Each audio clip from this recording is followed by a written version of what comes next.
తమిళనాడులోనూ నువ్వు పోయిన గుళ్ళకు పోయినట్టు నీ సోషల్ మీడియాలో కానీ లేకపోతే నీ దినచర్యలో ఎక్కడ కూడా ఎందుకు ప్రకటించలే? ఎందుకు రహస్యంగా ఉంచినావు? గుడికి పోతే దండం పెట్టుకుంటాం, గుడి బయటకు వచ్చి నాలుగు మంచి ముట్లు మాట్లాడతాం. మేము తిరుపతి పోయినా, శ్రీశైలం పోయినా, యాదగిరిగుట్ట పోయినా, రాజన్న సిరిసిల్ల పోయినా, సమ్మక్క సారలమ్మ పోయినా మీడియాని అందరిని పిలిచి దర్శనం చేసుకొని 10 కాలాల పాటు రాష్ట్రం సుభిక్షంగా ఉండాలని మేము విజ్ఞప్తి చేస్తాం. మరి నువ్వెందుకు శివమొగ్గ గుడికి పోయింది చెప్పలేదు? పిల్లి మొగ్గలు ఎందుకు వేస్తున్నావు? తమిళనాడులో ఏ గుడులకు పోయినావు నువ్వు? ఆ గుళ్ళల్లో జరిగే అఘోర పూజలేంటివి? నీకు పూజలు చేసిన పూజారులు ఎవరు? వాళ్ళ వివరాలు బయట పెట్టు. ఇవాళ బావ కోసం బామ్మాడిది దిగిండు. బామ్మాడిది మా బావ మంచి గుడికి పోయిండని చెప్పి పక్కల ప్రెస్ వాళ్ళకి అంటున్నాడు. ఈ కాంగ్రెస్ వాళ్ళకి తెలియదు, వాళ్ళ కోసం కాదు, మా మీద శాతపడి చేపించిన. అందుకే మా నాయన ఫామ్ హౌస్ల నుంచి బయటకు వస్తలేడు, అష్ట దిగ్బంధం చేసి శాతపడి చేశాని బామ్మాడిది పక్కన ఉన్న ప్రెస్ వాళ్ళకి చెప్తున్నాడు. వాళ్ళు వచ్చి మాకు చెప్తారు, గిదయా వీళ్ళ బుద్ధి, వీళ్ళ నీతి, వీళ్ళ జాతి. చివరికి అధికారం కోసం ఎంత దిగజారుతారా అంటే 4 కోట్ల తెలంగాణ ప్రజల మీద చేతబడి చేసి ఈరోజు రాష్ట్రంలో సంక్షోభం తీసుకురావాలని వాళ్ళు ప్రయత్నం చేస్తే మా చిత్తశుద్ధి, మా ప్రయత్నంలో లోపం లేదు. కాబట్టే మానవ ప్రయత్నం తర్వాత దైవ సంకల్పం ఉండాలి, దేవుడి ఆశీర్వాదం ఉండాలి. ఎలినినో వచ్చిన సందర్భంలో ఎల్లంపల్లి నిండి ఈరోజు గోదావరి నీళ్లు వరదలై పారుతున్నాయి, కృష్ణా నదిలో నీళ్లు వచ్చినాయంటే మా సంకల్పం గొప్పది, మాకు దేవుడు ఆశీర్వాదం ఉన్నది, మా ఆలోచనలు మంచివి. కాబట్టే దైవ సంకల్పం మాకు తోడై తెలంగాణ రాష్ట్రాన్ని అభివృద్ధి పదం వైపు నడిపిస్తున్నాం. అందుకే మిత్రులారా, దేవుడి ఆశీర్వాదంతో పాటు మీరందరూ అండగా నిలబడాలి, మీ అందరి ఆశీర్వాదం ఉండాలి. మీ అభిమానంతో 2034 వరకు ఇందిరమ్మ రాజ్యం అధికారంలో ఉంటుంది.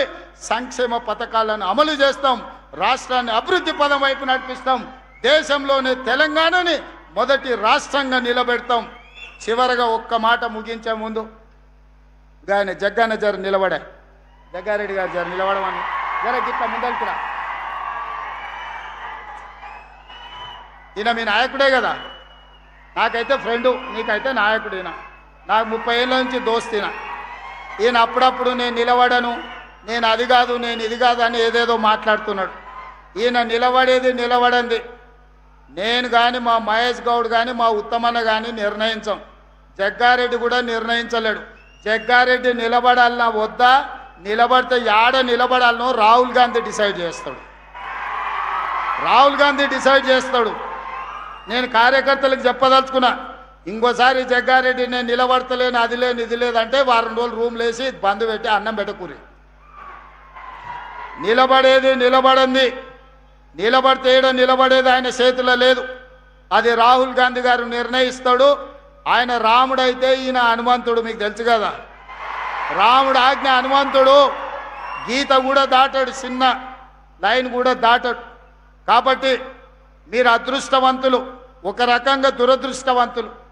జగ్గన్న గెలుచుంటే ఇవాళ ముఖ్యమైన పాత్రలో ప్రభుత్వంలో ఉండేటోడు. మీ దురదృష్టం అది. కానీ మీ అదృష్టం ఏంటంటే ఓడిపోయినా మీ ఎంబడే పిచ్చోన్లాగా మీతోనే తిరుగుతున్నాడా.